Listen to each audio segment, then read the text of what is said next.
Então, galera, foi levantado aí que no dia 3 de, eu não sei se foi de abril, né,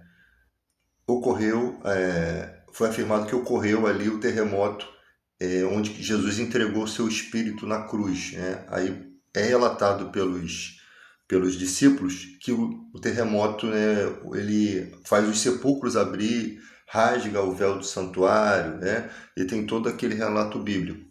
E ali tinha uma pessoa afirmando que isso ocorreu exatamente naquela data, acho que, se não me engano, 3 de abril, baseado na ciência, né? Só que aí vem esse rapaz aí do vídeo, Edson Toshi, e tá colocando uma questão de que não tem como dizer que foi no ano 33, porque o relato da matéria diz entre 29 e 36, né? Uma diferença de 10 anos ali. Tá, beleza. Mas vamos entender uma questão.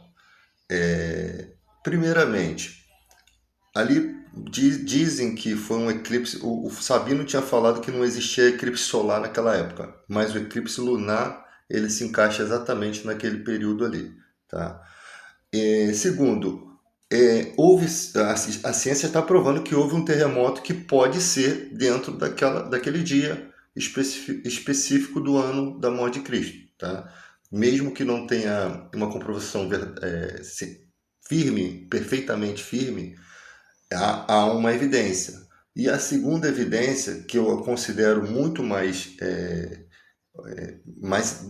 do entendimento de quem tem uma certa sensibilidade, é a questão de judeus relatarem que o véu do santuário se rasgou de alto a baixo. Olha, a gente tem que imaginar que existe esse relato, né? Foi relatado nos evangelhos isso. Um judeu falar que o Santo dos Santos tinha um véu, né? E que separava o lugar santo do lugar santo dos santos, onde tinha a presença de Deus. Para um judeu falar que aquilo se rasgou, aquele véu tecido de ouro de alto a baixo, ele estaria cometendo um sacrilégio se ele estivesse mentindo. Porque ele está falando uma questão muito sagrada para eles. O templo, né, a casa do tesouro, o templo era um lugar muito sagrado, né, que foi destruído lá no ano 70. E um judeu, ou não só um, né, tem outros relatos, não iria cometer esse crime de dizer que as pessoas estavam vendo, porque se o véu for rasgado, possivelmente a pessoa que chegasse e olhasse para dentro do Santo dos Santos não morreria, né? Porque se entrasse alguém ali na época dos sacrifícios, que não fosse o sumo sacerdote, né? E até o sumo sacerdote, uma vez por ano, entrava ali para poder trocar as coisas lá dentro, né? O incenso, os pães, a chama lá, né? O candeeiro lá. E aí, se esse cara tivesse pecado, ele morreria. O lugar representava a presença de Deus. Agora, um judeu falar que aquilo véu rasgou-se, ou seja, quem está fora conseguia ver lá dentro sem morrer, porque alguém foi testificar que isso estava rasgado. Alguém chegou lá e, caramba, eu estou vendo lá dentro, e por que eu não morri? Então, para um judeu testificar isso, cara, seria algo extraordinário. Tipo assim, seria uma mentira extraordinária que vai contra a cultura dele. Eu acho que o judeu é desde pequeno ensinado a seguir as leis, né? Eu acho que nem um fariseu hipócrita teria coragem de inventar uma mentira dessa. Então, daí a gente tem ali uma testificação que a gente nem precisa da ciência para entender isso. E isso não é uma coisa que vai mudar em nada, gente. Porque não foi uma fala de forma alegórica. Porque dizer que os sepulcros se abriram e os santos que estavam mortos ressuscitaram e apareceram a muitos, isso não pode ser uma forma alegórica. A rasgar-se o véu do santuário, isso não pode ser uma questão alegórica, tá? Porque são vários relatos acerca de um tema, entende? Então não é uma questão alegórica. E geralmente, quando são questões alegóricas, a Bíblia, os cristãos, os judeus, eles dizem uma alegoria, né? Eles relatam como a questão de Abraão lá dando dízimo a Melquisedeque, rei de Salém, Considere Melquisedeque maior do que o pai da fé. Por quê? Porque Melquisedeque o abençoou e recebeu dízimos na pessoa de Levi, que já havia morrido. É um fato real, mas servia de alegoria para outras questões. Então a gente não precisa ficar comprovando isso. O cristão que faz essas coisas e bate o martelo dizendo que foi naquele dia, ele está cometendo um erro. Você tem que explicar. Existem evidências, né, de que aconteceu isso daquele dia tal, porque senão você dá margem para os ateus ficar atacando a fé e eles gostam disso. Agora, diz uma coisa: o que que adianta? O que que adianta o ateu vir? Parece que a pessoa tem um ódio do evangelho, porque realmente existe uma evidência científica que mostra que possivelmente ocorreu naquela época. Pior é se não existisse nenhuma evidência, né? Então, há uma chance de ter acontecido, mas isso não tem, tipo, cara, eu tenho, como eu falei, relatos de pessoas, né? Que vocês têm que entender uma coisa, gente. Nós somos gentios, vivendo numa época contemporânea. Nós vivemos hoje. E nós recebemos relatos de um povo judeu, tá? Então, quando os judeus às vezes vêm criticar a gente, cara, quem está pregando o evangelho para mim é do teu povo. Pessoas que viram a hipocrisia das autoridades da época, e essas hipocrisias, elas são relatadas. O profeta Malaquias já começava a falar sobre eles não darem o dízimo, estavam roubando a Deus, porque o dízimo era lei, e ali órfãos e viúvas ficariam como? E o serviço do templo ficaria como? E quando Jesus vem, encontra aquela bagunça. Então, lá no livro do profeta Malaquias, se mesmo que a pessoa não crê em Jesus, ela vai criando os profetas, o judeu vai criando os profetas. Então, o profeta está dizendo que algumas pessoas estavam abandonando a prática de um compromisso com Deus. Não só com Deus, mas com toda a nação judaica.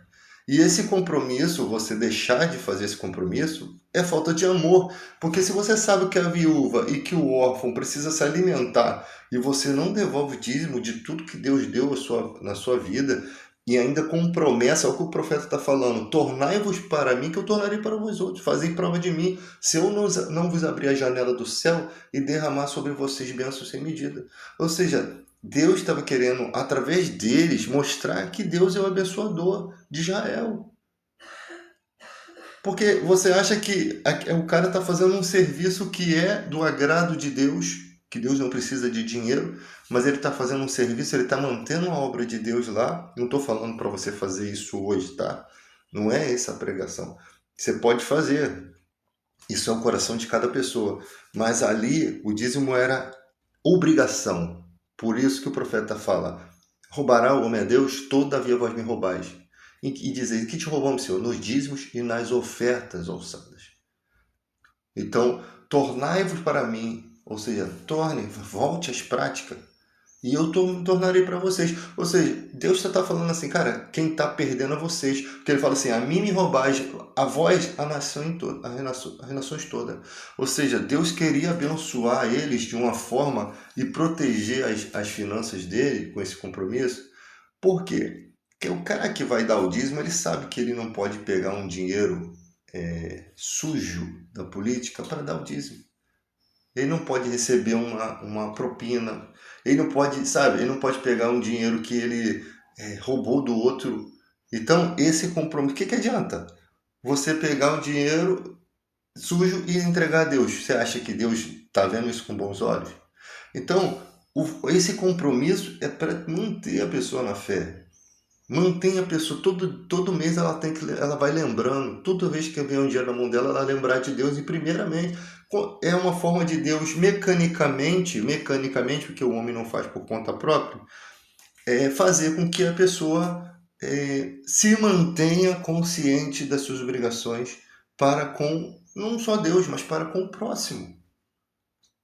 Porque as leis, ela tinha tudo a ver com o seu semelhante.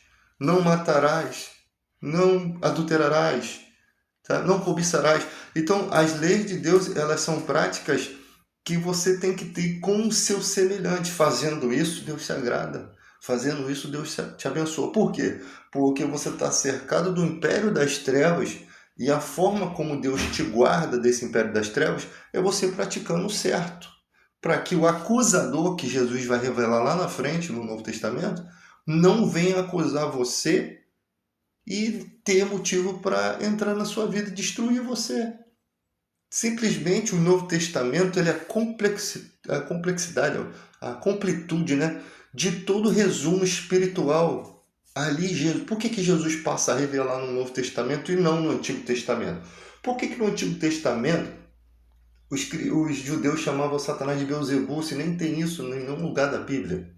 Porque eles não tinham o discernimento, não foi dado a eles naquele momento o discernimento espiritual, porque Deus queria dar esse discernimento não só para judeus, mas para toda a humanidade. E não era o tempo ainda. Por quê? Porque nós não tínhamos um nome pelo qual devamos ser salvos. Nós não tínhamos um nome capaz de, com ele, expulsar demônios. Então, o nome de Jesus que está sendo exaltado. Por isso que você vê, cara, mas como o cara já é filho de Deus e tem que ter uma mensagem que ao nome de Jesus todos eles se dobrem, que todos o adorem, que todos os anjos o adorem. Será que antes não adorava? É o nome de Jesus que o anjo falou lá com Maria, falou com José, que recebeu aquele nome que está sendo exaltado. É o nome humano do Filho de Deus. É um nome que a gente precisou ter. Jesus deixou essa ferramenta conosco. Em meu nome expulsarão demônio, imporão a mão sobre os enfermos. Ou seja, um ser que você não saberia pronunciar o nome dele. Olha a confusão que é os judeus para pronunciar o nome de Deus. Mas ele dá um nome humano para que a gente tivesse um nome, o nome revelado. E ali Deus começa a exaltar aquele nome. Mostrar que aquele nome tem um poder para que a gente tivesse. E não só o nome a gente recebeu. Jesus fala assim, não vos deixarei órfão. Rogarei ao Pai e Ele vos enviará o outro Consolador.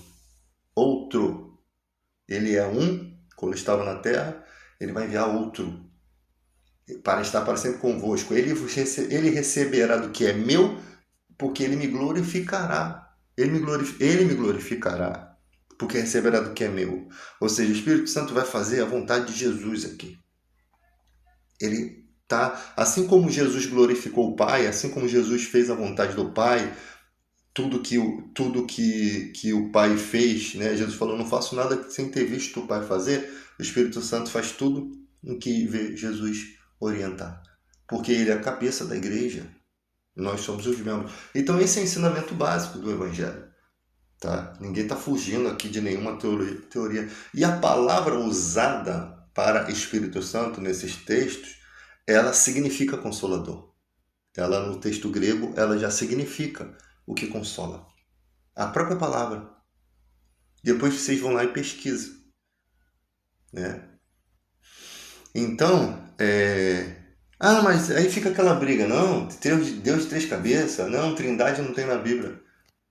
Mas você não consegue negar a existência de um Consolador. Não tem como negar. O Novo Testamento, a própria palavra em si, ela se difere das outras. A própria palavra significa o que consola. Então, como vocês vão dizer que não existe o Espírito Santo?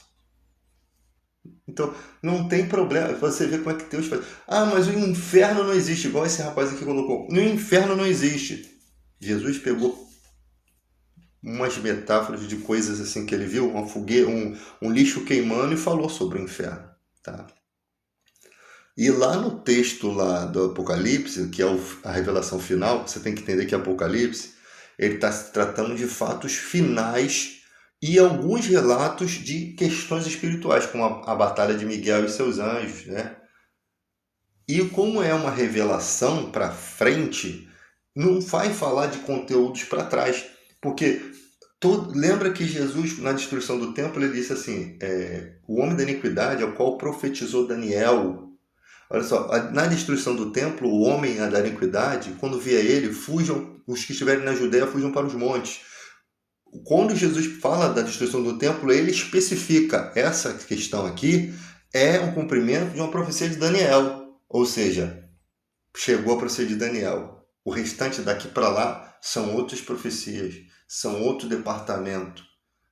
Porque se tivesse alguma profecia para se cumprir do passado ali, Jesus teria falado. Como ele falou de Oséias ter falado, né, do cumprimento de Deus escrevendo no coração do homem as leis, o Espírito Santo seria derramado sobre toda a carne. Ou seja, Jesus, os discípulos, todos falavam de profecias, de cumprimentos do Antigo Testamento. O Apocalipse vai falar do final da vida, de Jesus para lá. Vai falar de Jesus Cristo para lá, entende? Então, quando Jesus estava em terra, ele fala de uma profecia que ia ocorrer no ano 70, que foi a destruição do templo, mas que quem tinha profetizado foi Daniel. Não tem nada a ver com a volta de Cristo nas nuvens, não tem nada a ver. Porque isso já começa ali os anjos testificando, ó, esse que subiu nas nuvens vai descer da mesma forma. 2 anjos testificaram que a nuvem é literal. Ela faz a conexão de textos. Se não existisse esse texto dos anjos mostrando isso, dizendo que a nuvem é literal, e a gente não conseguiria conectar as mensagens de Paulo e nem as do Apocalipse. Mas é tudo bem cronologicamente mostrado. O Evangelho é uma coisa surreal, porque ele mostra categoricamente como vai ser. O Apocalipse não é para confundir a mente da pessoa. Ele é uma revelação. Deus quer que você saiba como vai ser. Para que ele vai confundir? Só que você tem que entender que você às vezes não vai entender o que é a marca da besta, mas você vai entender que quando estiver ocorrendo aquele sistema, exatamente Jesus vai vir naquele período nas nuvens. Porque no Apocalipse tem esse relato. Ou seja, você tem formas de compreender como vai ser sem você precisar saber todas as coisas, porque talvez a gente ia ficar muito desesperado com qualquer coisa, né?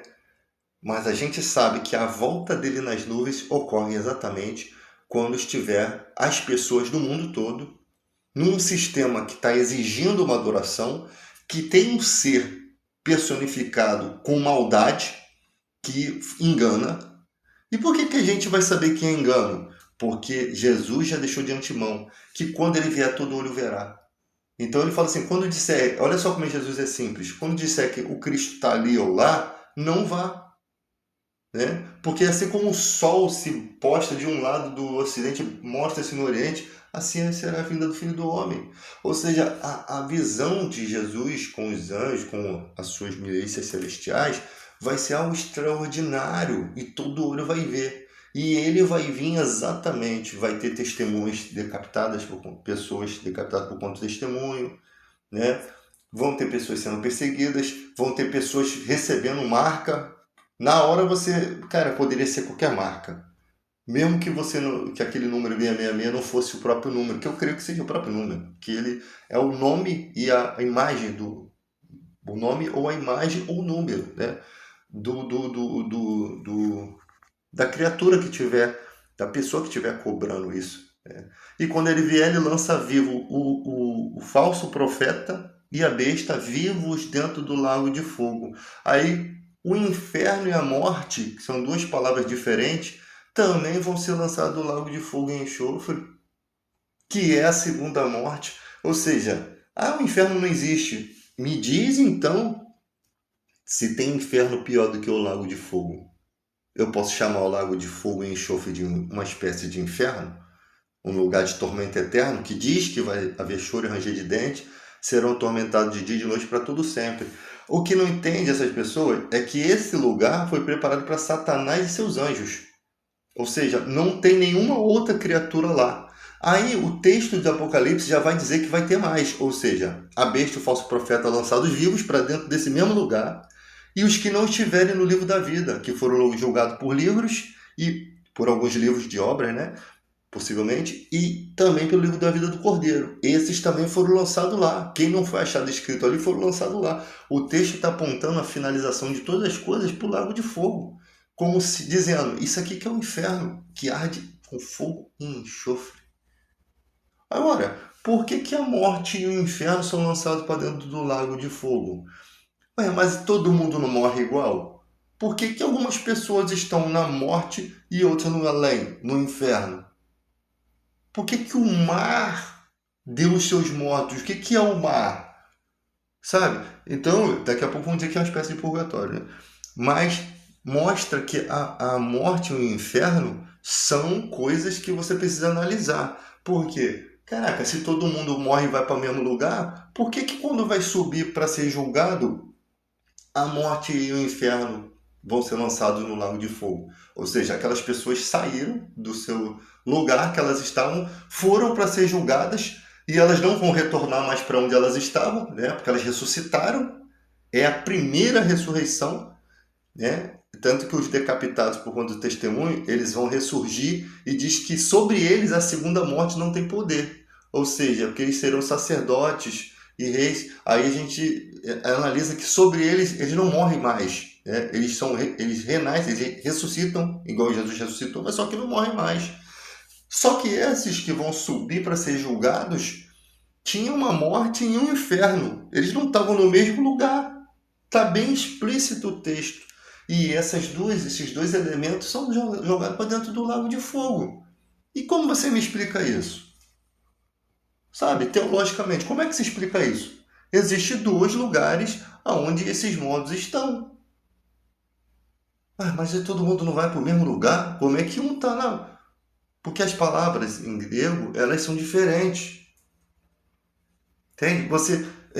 É como se falasse assim, ó. Um morto está na zona A, outro está na zona B. Um morto está na zona 0, outro está na zona 1. Se entende literalmente, não precisa nem de teologia, para se compreender que os mortos estavam em lugares diferentes. Sendo que, como isso? Se todos morrem e vão para o mesmo lugar, como se acredita, então raciocine. Porque os demônios, quando eles caíram, eles já receberam o primeiro castigo. Eles andam por lugares áridos, não encontram repouso, e Pedro fala assim, ó, se Deus não poupou anjos, não vai poupar homens. E Paulo fala, devemos considerar o amor e a severidade de Deus. Crer com temor e tremor. E realmente, não é que você vai andar com medo, mas se você estiver em pecado, todo crente sabe que está com medo. Todo crente verdadeiro, se ele tiver em pecado, ele tem um medo terrível de morrer. Se a van começar a dar uma acelerada, ele já começa a pedir por ajuda a Deus, não deixa eu morrer aqui, porque eu não estou bem, não estou legal, e no outro dia a mesma coisa, e o cara nunca toma pegando na cara. Até o dia que a van capota, o cara morre e vai pro lago de fogo, e aí?